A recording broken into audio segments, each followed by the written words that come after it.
Hello, everyone, and welcome to today's show with SportsbookReview.com. I'm your host, Lee Martin, here to talk UFC with my same guys. I have David Manyun joining me from England, but he's SBR's UFC expert. And then I have Matt Ryan from MMA Mania, and we're going to break down the entire card for UFC Fight Night, Frankie Edgar versus Pedro Munhoz. But before we get into any UFC talk, like always, go ahead, give us a like and subscribe to our channel, and also click the link in the description if you want more UFC picks and breakdowns from SBR's UFC experts. Now, hello guys. You know what I'm going to bring up first.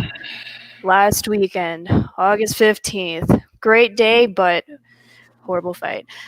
I just want to hear what you guys have to say for that main fight for Stipe Miocic versus Daniel Cormier. And Dave, I'm going to start off with you. Hope you're having a wonderful day. Please let me know what your thoughts were for that fight. Yes, hello everybody. Maybe I should drop the shades so I can shed a tear or two because, look, the Sean O'Malley loss was bad enough, right? Now, Herbert Burns let me down. I came on here last week with Herbert Burns, Sean O'Malley, and then, but realistically, it was DC. DC is the guy who I wanted to see win this weekend, and unfortunately, Stipe did him, and there's no excuse. Look, yeah, that eye poke was there, but with or without that eye poke, I believe that Stipe was taking over. Them double underhooks were clearly drilled in his training camp, and DC said it himself straight after that fight. There was no overextension from Stipe. That striking was great. No legs there for DC to get any of his offensive wrestling attacks in, and unfortunately, he's retired. Not the greatest heavyweight of all time, and that's just the real of it. Will we see him again? I don't think so. Coming off, two losses now. So, yeah, goodbye, Stipe. Sad weekend for diehard MMA fans for sure. Yeah. Well, I just want to get your opinion on the Sean O'Malley fight real quick, just because I feel like we weren't expecting that. Yeah, the injury, I'm still not sure. I fell asleep as well. It was a bad weekend all round. Got to the main card, I fell asleep for the first time in I can't even remember how long. Woke up the next morning, instantly got that back up, started watching it. They're just devastated. The injury, I just don't know. I've played it back multiple times. I'm not sure if Cheeto was the reason for his ankle giving way. I don't know. I need to hear it from O'Malley's mouth. I need to hear what he has to say. Obviously, Cheeto went ahead and, finished him with the ground and pound, which was great. But would that have happened if that injury was there? Because as soon as the ref stopped it, was O'Malley out unconscious? No, he was holding his ankle. As soon as the ref stopped that, he was holding his ankle. He was momentarily knocked out, that's for sure. Them blows were legit. Them blows were real. But as I said, would that have happened if the injury didn't happen? I'm not so sure. He was doing nothing off his back because he was in pain. There was no submission attempts, nothing. So for me, I think it was a freak accident. I think it was, but at the same time, it could have been the early leg kicks from Cheeto as well that made that ankle collapse. But it's not that. It's a lot different from the DC fight. Look, Sean O'Malley's young. He's gonna be back, and we're gonna see the Sugar Show again. Just I'm not sure how long it's gonna be. I haven't looked at any news on the injury or what's going on or anything. So yeah, you just have to keep your eyes peeled for the Sugar Show next time. All right, how about you, Matt? How was your weekend on Saturday? Aside from Stipe Miocic trying to help Daniel Cormier put his contact lens back in the hard way, it was an interesting weekend. I think that the UFC pay-per-view cards, you look at them on paper, and they're somewhat underwhelming. But once you get these cards in the ring, I'll give credit where credit is due to the UFC matchmaking team, Sean Shelby and Mick Maynard. They put together high-quality pay-per-view cards for fans of all types of mixed martial arts. It was a fun card to call for combat culture, but my issue with it is I don't think the main event was as I think that Daniel Cormier won the fight. I was told I was wrong. I was told I was very, very wrong by numerous people, and I think Dave would disagree with me on my assessment of the fight. But I felt opinions. First 2 rounds went to Cormier. The 3rd round went to Stipe. The 4th and 5th rounds were a little murky for me. And this is just me going off of my memory. And I had 6 whiskeys that night. So a lot of things in my memory are a little fakaked. But good on Stipe Miocic, who's still complaining, by the way. Stipe Miocic won the fight, won the trilogy, and is still complaining that people are complaining about him winning. Take the win, dust yourself off, and try again, like the late, great Aaliyah said. You succeeded. You got to fight Francis Ngannou again or John Jones again, so prepare for that. Prepare to get your jaw jacked, pal. I wrote about this for MMA Mania. I compare him to Harvey Picar from American Splendor. He's someone from Cleveland who works a blue-collar job, who has achieved so many amazing things while doing that blue-collar job, but all he can do is kvetch and moan and bellyache. You're a Croatian superstar. Take the win. That's the thing that bothers me about Stipe Miocic, is that he's someone who has done so much but complains because people don't like him. Well, I kind of agree there. So, honestly, congrats to Stipe and take that W. Now, let's just move on to this upcoming week. Scratch last week. We have a brand new fight week. We got Fight Night with Frankie Edgar versus Pedro Munhoz. So, let's just jump into the main card breakdown. First up, we have welterweight D-Rod, Daniel Rodriguez versus Takashi Sato.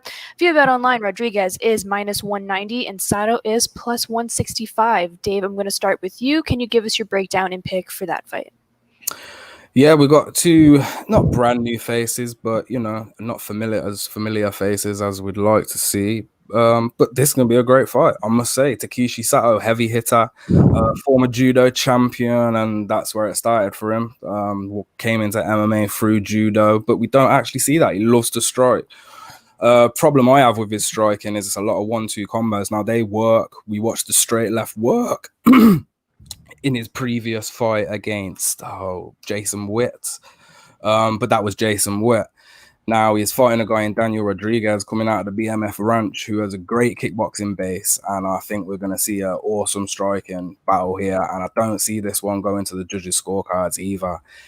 Now, picking a winner, get straight to the point. We've got a striker who can grapple versus a more proficient striker in D-Rod. In my humble opinion, I just don't think Sato is going to be able to land those heavy shots that he needs, the ones similar that he did against Jason Witt.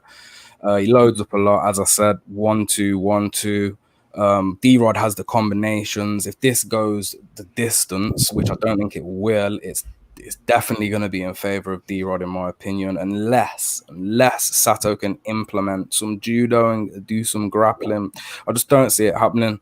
I don't think Sato's going to get any of them big shots that he needs. Lack of combinations from him is just going to cause him a loss, whether it be on the scorecards or a knockout.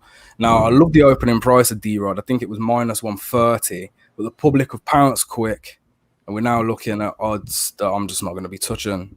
I'm not even with a parlay. Sorry, it's just I think D-Rod will win, but Sato has still got them hands, boy, and both guys they're just not proven yet. But I will side with D-Rod. I think he's the faster guy, more proficient in the striking, as I said, and yeah, just don't like the price really on D-Rod for me. All right, Matt, how about you? Do you agree with Dave, or what's your take on this fight with Daniel Rodriguez and Takashi Sato?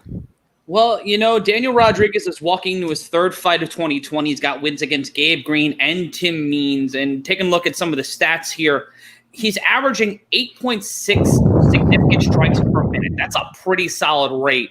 And landing about 83% with his takedowns. Sato also on a quick turnaround. He knocked out Jason Witt in 48 seconds back in June when we were all living it up in Jacksonville. He's 3-2 in his last 5 fights, but he did lose to Bilal Muhammad in a step-up fight back at UFC 242. I think Rodriguez, in terms of how he's progressed so far this year, his level of activity, and his experience inside the Apex cage, we're still in Las Vegas for this card. I'm going to go with Daniel Rodriguez here, and I agree this one's not going to see a decision. All right, well, there you have it. If you want to jump in on that fight again via Bet Online, Daniel Rodriguez is -190 and Takashi Sato is +165. On to the next fight with women's flyweight, Mariya Agapova versus Shana Dobson via Bet Online. I just need to point this out. I looked yesterday. Agapova was minus 1,250, and today she's minus 1,400. And Dobson is plus 1,000. And that's just in one day. So, Matt, I'm going to continue with you. Can you give me your breakdown and pick for that fight? Well, that's always reassuring. Let's take a look. Yes, everybody look to me, the expert here, not Dave. When we look at Agapova, she's got coming off a 2-month break, returning to the octagon. Similar to her UFC debut, she had a submission win over Hannah Cifers. She's gone 3-0 inside the octagon since her Contender Series loss to Tracy Cortez in 2019. All three of them coming by either a submission or a TKO. And then you look at Dobson, ever since her win over Ariel Beck in 2017, she has not won a single fight in the UFC. She's only fought once a year since 2018 and has lost by decision twice and was knocked out in February by Priscilla Cachoeira. And this is the first time since she was on The Ultimate Fighter, losing to Roxy Modafferi, that she's fought more than once in a calendar year. And half of her losses have come by knockout or TKO. I don't like Dobson any which way in this fight. You go with Agapova, she's going to walk all over Dobson, and I think Dobson's going to be seeing the pink slip line at the end of this card.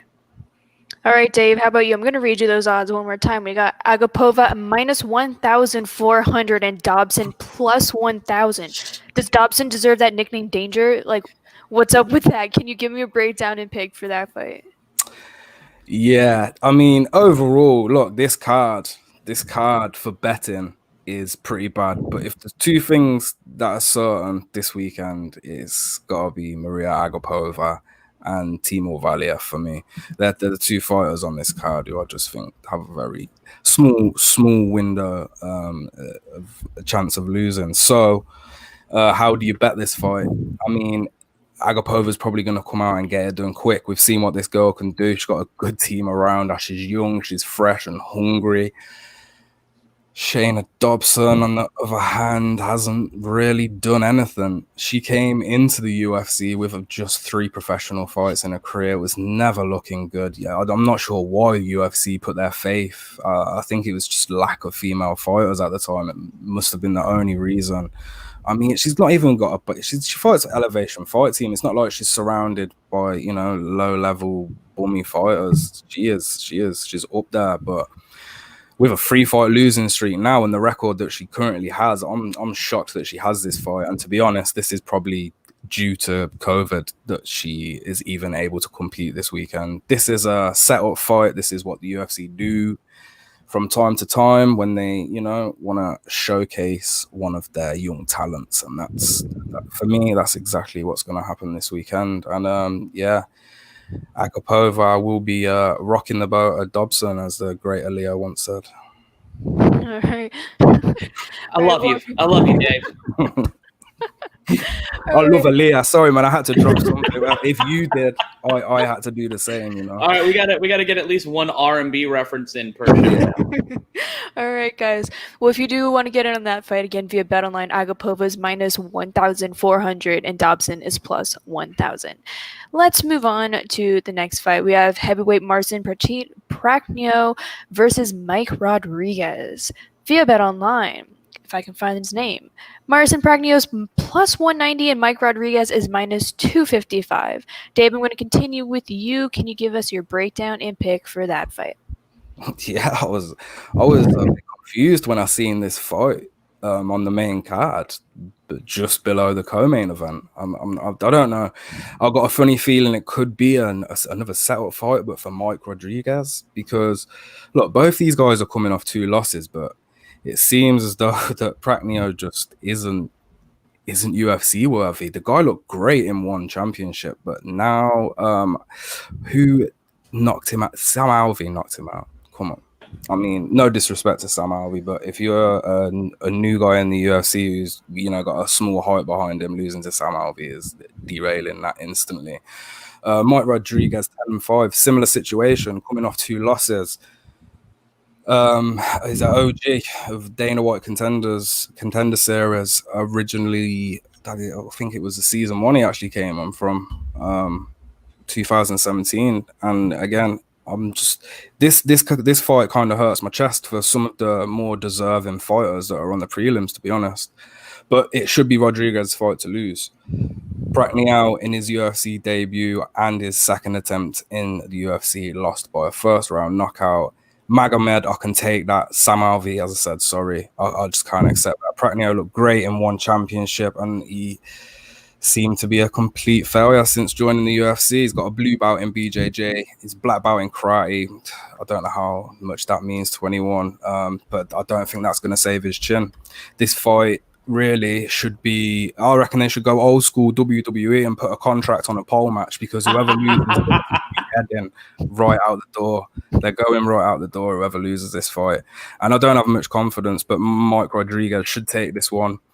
You look at Mike Rodriguez's fights, some crazy KOs, unexpected knockouts, wild striker, not very technical, but he does get the job done. And I think he will get the job done against Mike Prachnio. But I'd rather, if you're going to bet, if you're interested in betting this fight, I'll maybe look at the under market. And if there's no value in the under 2.5, I wouldn't even be opposed to the under 1.5. Look at the record of Mike. When he gets it done pretty quick. So, yeah, I do side with Mike Rodriguez. However, like most of the fights on this card, I'd just be hesitant because, in fact, in a lot of the fight cards we've had recently and coming up, there's a lot of thrown together fights. Like Dana, it's just they are pumping out these events, I think, to try and make up for the attendance gates and the money that they're missing and the revenue that they're missing. They're just throwing these out, and we're here every week. So, yeah, just be careful with your bankroll on this card, I'd say to everyone watching. All right, Matt, how about you? What's your breakdown and pick for that fight with Rodriguez versus Prachnio? I'm gonna echo Dave here. To quote Bell, Biv, and DeVoe, this card is poison.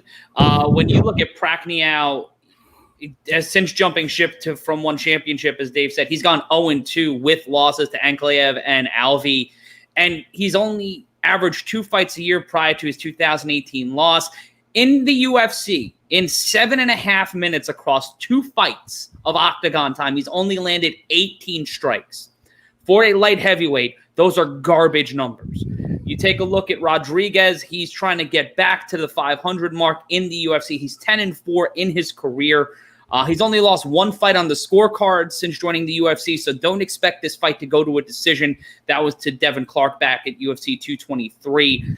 He's won 8 times by knockout or TKO.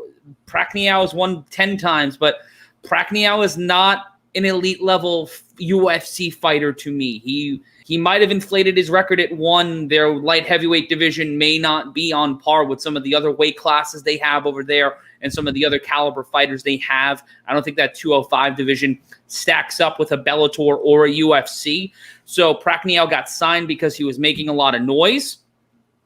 But he's also shown in 2 fights, in less than 10 minutes across 2 fights, that he may not withstand the level of competition in the UFC. This fight feels very thrown together. I know I was putting over Mick Maynard and Sean Shelby before. This is another loser leaves town fight, as Dave said. One of them may come back in the mask as the Midnight Fighter. We don't know. One of them might sound like Dusty Rhodes. At this point, this fight to me is a pick'em, but if you're going close, if you need a pick, if you really want to try to get a parlay or pop something off here, and you're looking at the last fight and you're like, I might put a couple of units on Dobson just to see how I floated. If you like to live dangerously and you want to bet on this fight, I would go with Rodriguez. All right, well, there you have it, guys. If you want to get in on that fight, again, via BetOnline, Rodriguez is -225 and Prachnio is +190. Let's move on to the co-main. We have light heavyweight Ovince Preux versus Alonzo Menifield. Via BetOnline, OSP is +110 and Menifield is -130. Matt, I'm going to continue with you. Can you give us your breakdown and pick for that fight? Well, OSP is one of your favorites, Lee, so I'm not going to trash him. But he's been 1-3 in his last 4. He moved up to heavyweight back in June, but took a split decision loss to Ben Rothwell. I don't know if this move back to 205 is a wise decision. He's not been able to get over the hump at light heavyweight, losing to top-tier opponents like Volkan Ozdemir and most likely the next UFC light heavyweight champion in Dominic Reyes. That 1-3 in the last 4 is a big, big red flag to me. When you look at Menifield, he went to the distance for the first time at UFC 250. The only time in his career he's seen a third round was his loss to Devin Clark.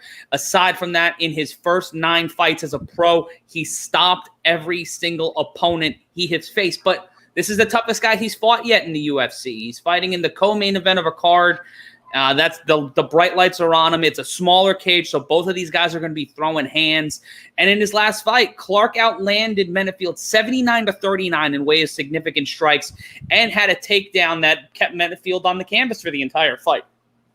So if I'm St. Preux, I'm watching that fight, I know I can outland him, and if I can try to wrestle him, try to take him to the ground, I have this fight.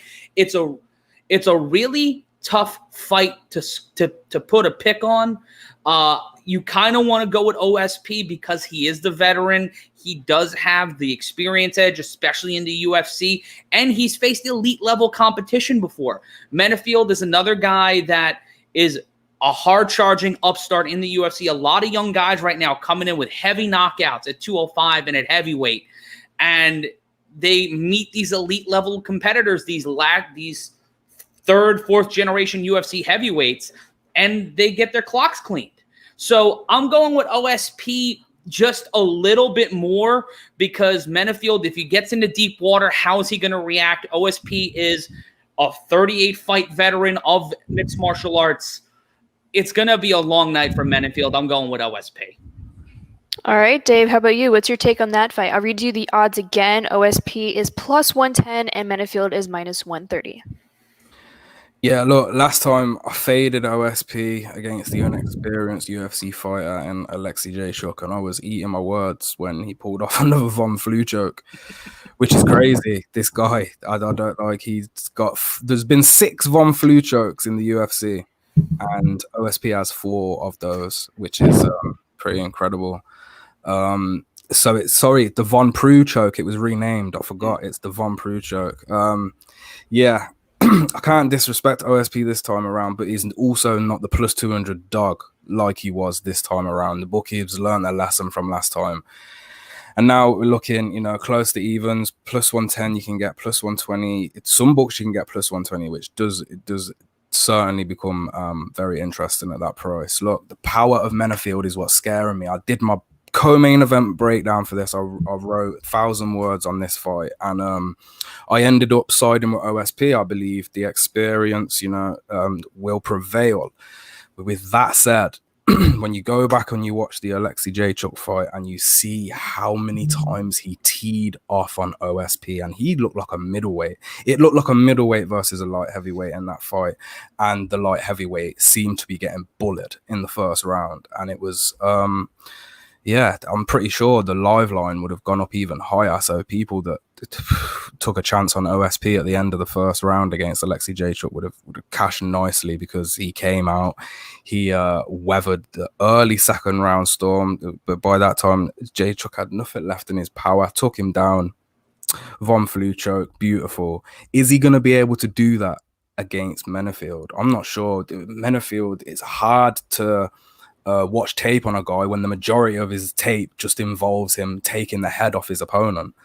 I mean, we watched the Devin Clark fight and we now have the blueprint on how to stop Menifield, but nobody has the blueprint on losing their head. So you can't stop that. You can't stop that. If he connects with OSP, it's lights out.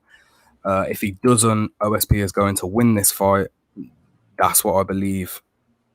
Ethium-wise, I'd probably just have to go with the dog because I do think it's a very close fight. And look, the experience outweighs this quite heavily. I think Menifield's had 10 fights, right? Is it a 9-1 record he has, or a 10-1 record?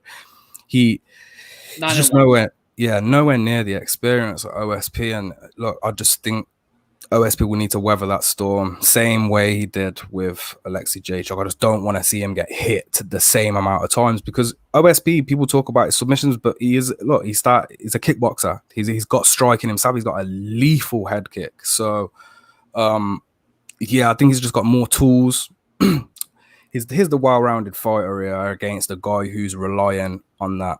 He's relying on that right hand to get the job done. And he can, believe me. So once again, I mean, I know I'm repeating myself, broken record, If you do bet, just go easy, because it's a high risk fight. All right. Well, I'm definitely going to take OSP on this fight, but I don't know if that's because I'm being biased. I really love him. So, again, if you guys want to get in on that fight, Menifield is -130 and OSP is +110. Now, drum roll, we got the main event. We have Bantamweight Frankie Edgar versus Pedro Munhoz. Munhoz is -255 and Frankie Edgar is +215. Dave, I'm going to continue with you. If you can give us your breakdown and pick for that fight. Again. It's such a tough one. The Tom's River, New Jersey native Frankie Edgar is a legend. He's a future Hall of Famer. He's already done it all. He's an NCAA Division I wrestling champion. He's already captured UFC gold. We will never forget when he defeated BJ Penn, shocked the world. He was a huge underdog in that fight many years ago. This guy has fought and overcome a lot, and now he's testing his luck at bantamweight. I'm not sure if you can fight in the lightweight division, featherweight division, and bantamweight division and find success, but age 38 Frankie Edgar's going to attempt to do that against a guy in Pedro Munhoz, who much like Frankie, started out with a grappling background, not a wrestling one, but a jiu-jitsu one, and he is pretty damn good. So what do we have here? We've got a wrestler Frankie's got heavy hands, don't get me wrong, and he can strike, and he's nice, in and out fast. But he relies on his wrestling based against the jiu-jitsu base. We've got a guy who's been suffering knockouts of recent. He's the aging fighter in this one, and although these odds are disgustingly in favor of Munhoz, I do slightly agree now. I'm going back. I wrote a first look article last week, and I saw those odds on Frankie Edgar, and I thought, damn, that just doesn't seem right. And it's funny because I read my breakdown back, and if you read my breakdown, you'll see me favoring with Munhoz more, but in the end, it's more of a number play, and I'm siding with Edgar, and that's another reason why betting this card is so hard, because the betting instinct in me is looking at these +190, +200 numbers on Frankie Edgar and thinking that's pretty insane. But then, the technical aspects, when I'm watching Munhoz fight and the power in them hands, and then at the same time watching Edgar going from one of the best fighters in the UFC to, of recent years, getting dropped, it's quite scary. But all in all, it's just the odds for me are just a bit off. So, yeah, I just really don't know, guys. I'm trying to come up with something, but there's not really much here in terms of betting value. There really ain't. I mean, I would say that the values with Edgar, but with that chin and that durability, there's just, it's not something I want to just put my money on for fun. Do you know what I'm saying? It's not wise, it's not smart, it's not the professional way to do things. Now, it's a 5-round fight, and Frankie, I do believe, will have the cardio advantage, I think. But with this weight cut, we don't know what's going to happen.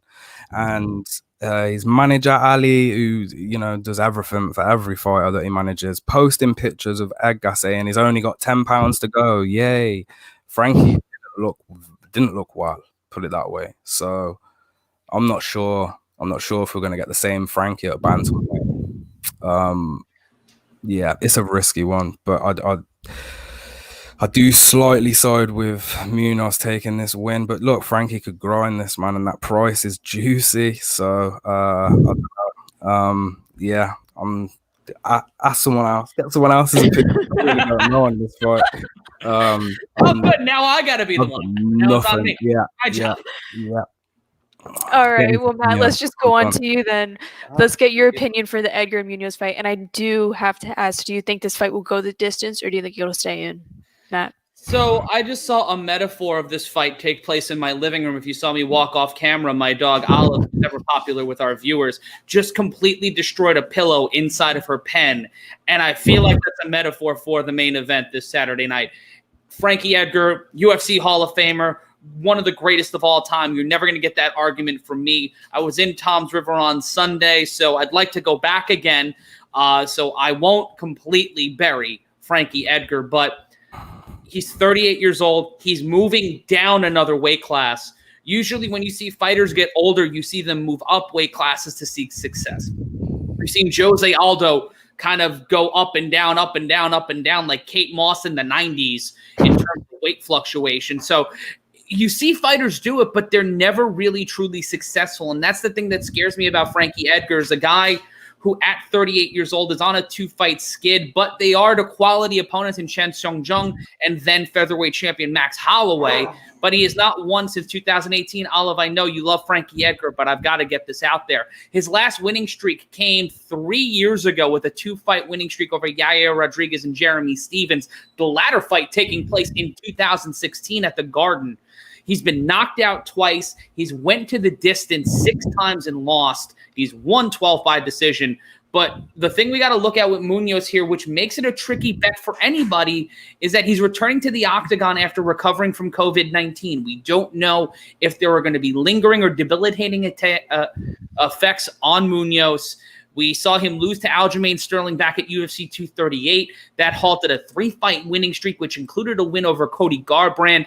This is the biggest name he's ever faced and probably the biggest fight he's had to date, because it is the main event of a big card against a definitive Hall of Famer. The majority of Munhoz's wins have come by way of submission or by stoppage. He's only won 5 by decision, 9 by submission, and 4 by KO or TKO. He's only lost by decision as a pro, and I think that's a huge red flag for Edgar.